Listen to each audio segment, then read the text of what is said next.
Hello, welcome to today's HR Huddle. I'm Tamera Loerzel, and with me is my partner, Jennifer Wilson.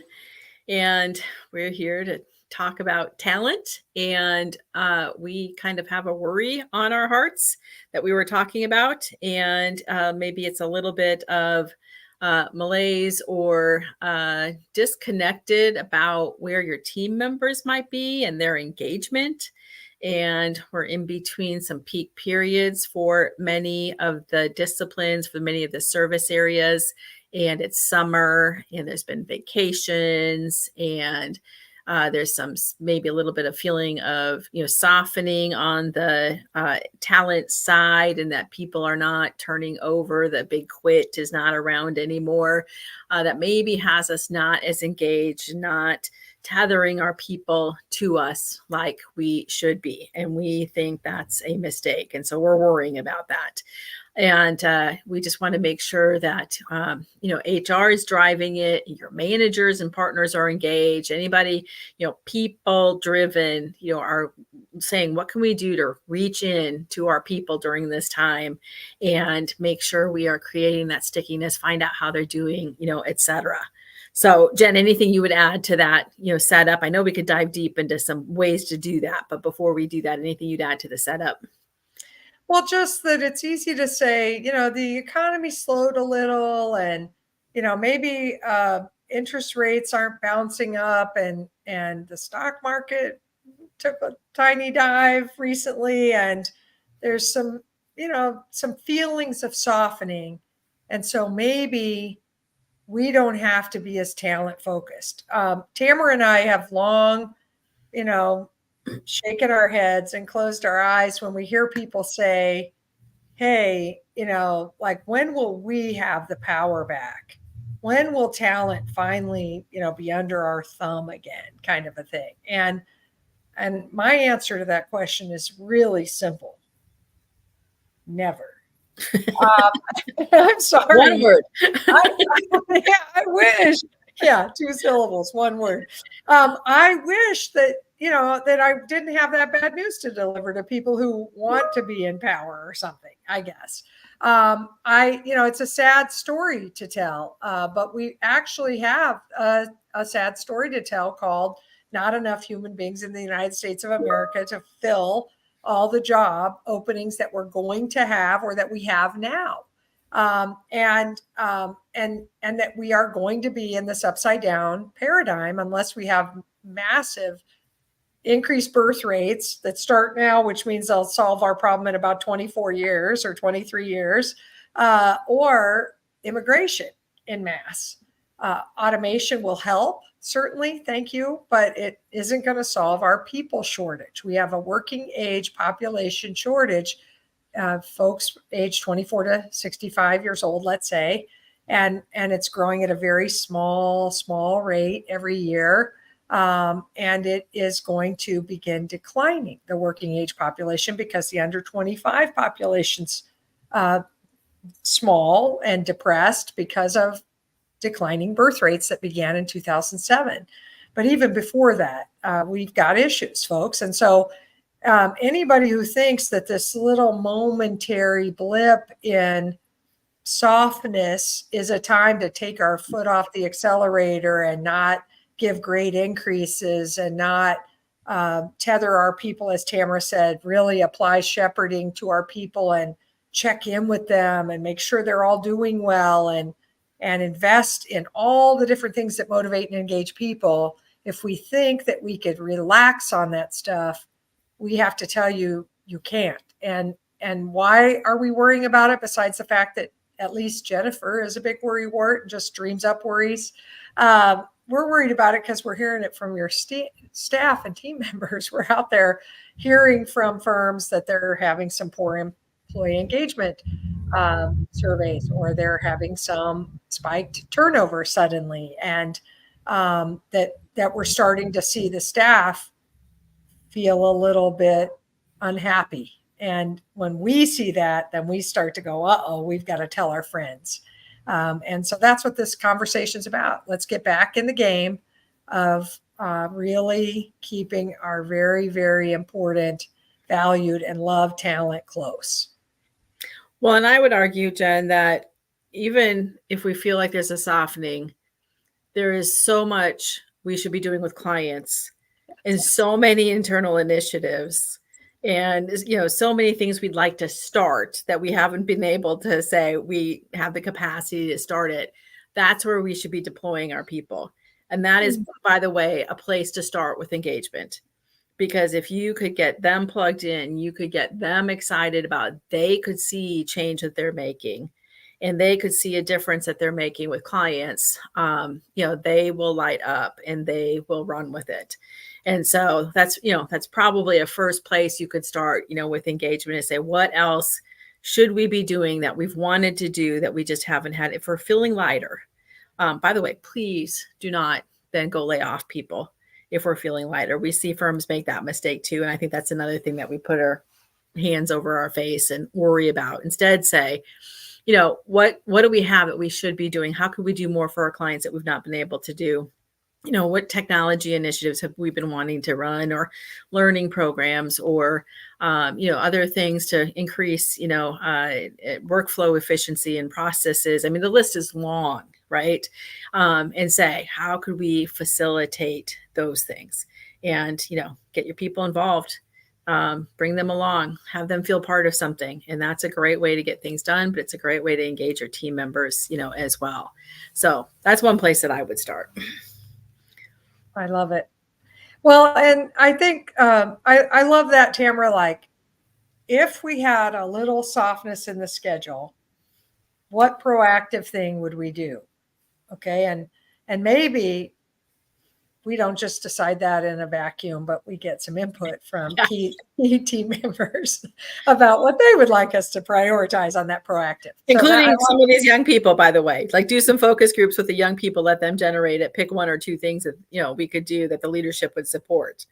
Yes. So that's, I love that. I just think also sometimes we fall off the wagon on what I'm going to call the tried and true, the absolute guaranteed always works to make our people feel important and make us smarter as people and talent managers. And that is check in with our people. And so just make sure those regular check-ins are happening with our talent and that we are being unstoppable in getting those done. And they usually in a firm cascade. So, senior partners are probably checking in with more junior partners. Junior partners are checking in with principals or directors. Principals and directors are checking in with senior managers with managers. Maybe some principals and directors have managers too, because now we have more of those. And as we cascade down, we have to split up down to those associates who's checking in with them. And we want to make sure that we're checking in at least once a month. And even if it's just 30 minutes or 15 minutes, and it's, how are you really? How are you really? And it's, what's really working right now? What are you excited about? And that's always a good conversation for you to find out, can they generate anything? And it might be personal, might be a concert they just went to or going to. And, you might be like, oh, bummer, it's personal, not business, but that's okay. It's cool to learn more about our people and what they do outside of work and what lights them up, and to remember it for the future. What's not working in your life right now and your work? And then how can I help you? And if you say, well, I don't have time for all that, then how are you really? And how can I help you? What would you like me to do that would make your life better right now? Mm-hmm. And if we have a relationship, they should be able to go palms up and trust us and say, well, here's what's not working right now, or here's what I'm worried about, or here's what I feel sad about, or whatever it is. And boy, if you ask your leaders as they're doing these check-ins to feed up common themes, you don't even need to, you can say, by the way, everybody who's doing these check-ins, tell me how I can help you help the people. I'm here to help you help the people. Whatever they ask you to help them with, tell me, I'll help you. But also let's bubble up common themes. And those common themes can help us institutionally or organizationally to make shifts or make quick maneuvers, be nimble and flexible, to do some things, to solve some kind of consistent problems that are being caused that we might not have had visibility to if we didn't do the check-ins. Yes, And yes. we know everybody did check-ins real well during the pandemic. The phone tree thing and the video thing worked like a champ for quite a while. We were really good. Then we fell off. Then we got back on when turnover started happening. And then we're afraid we might have fallen off again. So get back on it. Well, and try to figure out a regular cadence and support your people as the HR people that we're talking about here, or the talent partners that we're talking about here. Talk to your people developers, your managers, your senior managers, your partners about any concerns they have about doing it remotely, because we're still hearing that also, that we have to wait till we're in person or bring them in person to have these check-ins. And we're like, come on. It's been 4 years since we were all forced to be remote. Many, many firms were remote before then, and we're in a hybrid environment. We've got to get good at having video meetings, building relationships remotely. You've got a lot of remote firms have remote, dedicated remote team members. We just have to get good at that. And so that might be something to check in. So that's not an obstacle for these, conversations, that Jen is talking about. So, Tamera, yeah. on that, we're almost 25 years in business at Convergence. So we do tons of coaching and tons of analysis interviews with people where they have to tell us problems and issues and share from their, from their hearts about their feelings about things. And we didn't have video until, the last, 12 or 14 years, we had everybody had video. But before then it was telephone. And I just want you to know that sometimes people can tell you stuff remotely via telephone or video platform better than they can in person. There's a weird looking good thing that happens when I'm with you in person.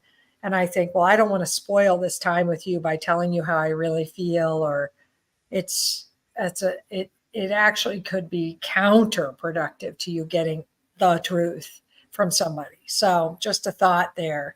Be willing to do the occasional phone call. You'd be surprised at how much more honest people can be sometimes when they're not looking at you in the face or having to feel like they're dealing with how you're looking at them.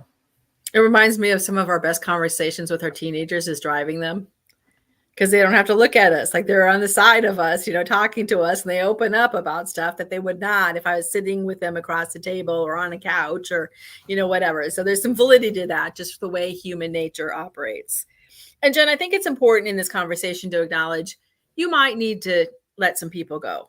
So we're not saying, don't address that. And by the way, that could be an engagement booster for your high performers. If we've been hanging on to people that are pulling us down, not carrying their weight, or worse, negative, or, just having some kind of, bad vibe or, negativity within the team that we're not handling. And so we do need to make sure we're addressing that swiftly as much as possible, while doing our due diligence to say, how can we invest in people to make sure we're giving them everything possible so that they succeed. But I think sometimes, with our capacity challenges and with the volume of work that we've been blessed with, that we let some of those things go and maybe let them go too long. And so we need to, get really good at that as well, and giving feedback, putting people on performance plans, telling them what is expected. And if it's not working out, that we're letting them go be successful somewhere where they can be, where they can thrive if they're not thriving here. And your people will see that and appreciate that, if they are, bad apples, in the group. We do need to manage the message around that, though, because, and when I don't have any communication, left to my own devices, it's usually fear-based and worrisome, and they could be worried, who's next? Is this like the beginning of something, all of that. And, then they talk. So we have to manage the message, manage the communications. I know that's tricky from an HR perspective, but we can share that, they left to go, pursue other opportunities. We're not, anticipating, any others, if that's the truth, so we can communicate that. But anyway, I just wanted to acknowledge that, there may be places that we need to do that. And it can be a morale booster for your high potentials, for them to see that you're addressing it, and that, what we do is we reward the high performers, and then the low performers are left to leave at 4:30 while everybody else is working till 5:30, 6 o'clock, or logging back in the evenings. And if we're going to manage at that lowest level, that's what you're going to start to get. And then your turnover happens at your high potential level. And then we're sad. And we don't want that to happen. So we do need to just make sure we're managing that whole process and our people, appropriately. So I agree. Another thing that I want to just call us to think about is that there have been a lot of investments in talent and people for like programs for fun, which we love. We love fun, and so institutional programs for fun. We brought the shaved ice truck here, in July, or we did a yoga class together at in the middle of the day, remotely on Zoom or whatever. So we're paying for institutional fun. We're trying to offer, better benefits, let's say. We might have increased salaries. I hope so. I really hope so, because our salaries have to keep pace, not just with other accounting firms, but with industries competitive, that business industries that are competitive, that would like accounting grads, which is a lot of them. So technology, economics, finance, data science, actuarial, all those guys want our accounting people. And we might have a conversation. We're doing all this stuff. We got all these HR programs, man. We're spending money. We've got all this stuff. And it might let us off the hook, the feeling of, why would I have to do these regular check-ins? Or, our people should be fine. We're certainly doing a lot of stuff. And so I just wanted to remove that objection from you, because those programs are awesome and people do value them, and they do make up part of the picture or the story of employee engagement. Gallup, who studies employee engagement in this country and is probably the most expert about engagement science, from having surveyed millions and millions of American workers over time. They asked 12 engagement questions. One of them is, I have a best friend at work. And one of the ways that you make a best friend at work is shared experiences, usually fun experiences, travel experiences, client war stories, whatever those things are, implementation projects you've worked on, stuff like that. But those investments, all really important. Nothing will tether your people like a relationship with their manager. People don't quit their company, they quit their boss. They don't quit their boss usually because their boss is mean, but sometimes it is. And a mean boss, grump, anybody who's demeaning, diminishing, punishing, snarky and sarcastic, makes people embarrassed. Anything like that in a leadership realm must be addressed. Contact Jen and Tamera offline. That's our number one priority for you. But they don't usually quit because the boss is mean. They quit because they have a story called, my manager doesn't know me. My manager doesn't care about me.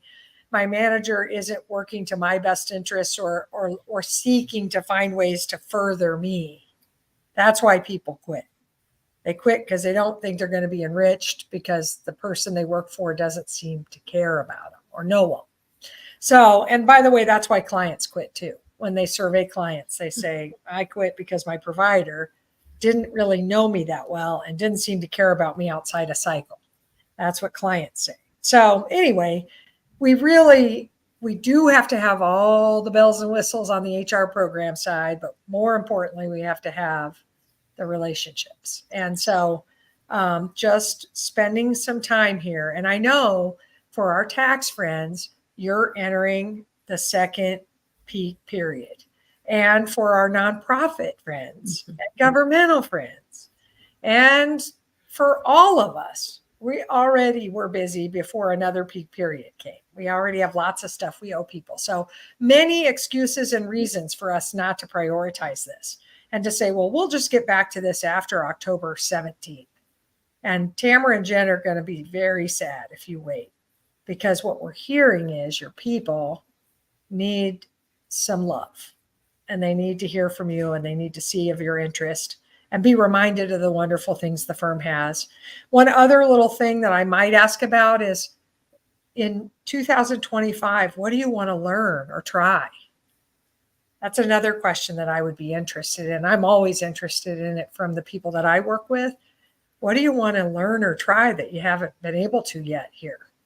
Because whatever that is, if we don't find out what it is and see if we can supply it, the person's probably going to leave us to go learn or try it somewhere else. Yes. Yeah, that's a really good point. I mean, we worry about losing them. Maybe if they go try something working with Jen, I might lose that person, but I would rather lose them to Jen and keep them in our firm than lose them to a competitor. And just one last thought, and then we'll wrap up here. Jen, you were talking about the relationships. And I think the other aspect, that Gallup talks about that I think is important for us to look at is creating that sense of belonging. And that's all relationship based too, but also where are they included? Where are they participating? Where are we asking them to come along? Where are they finding, like people to create those shared experiences?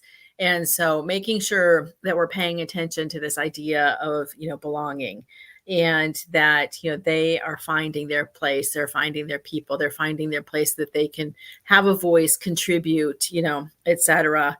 Be mentored, like I said, shadowed, come along. And part of that is, what do you want to learn? What do you want to be exposed to? Those are opportunities to provide a sense of belonging. But I think sometimes we skip over that, word and don't really pay attention to it. And it's very important from an engagement perspective. So hopefully this gave you some ideas to reignite your engagement strategies and conversations, and do just start with the relationships. Just start with the people. Start with making sure our people managers are checking in, reporting back what they're finding. You guys could come together and huddle and see what kind of themes that you're hearing. That would be really informative for you as HR leaders to say, what else could we be doing to support the talent and support our people developers? And so, take the time, schedule a couple a week. It doesn't have to be mammoth, and they don't have to be long conversations. And then come together and huddle and see what you're finding out, and then where you can go from there and you can take some actions.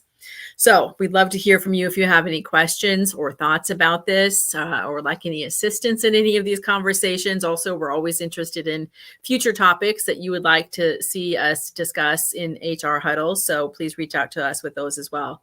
We hope you have a great week, and we will see you on the next HR Huddle. Thanks.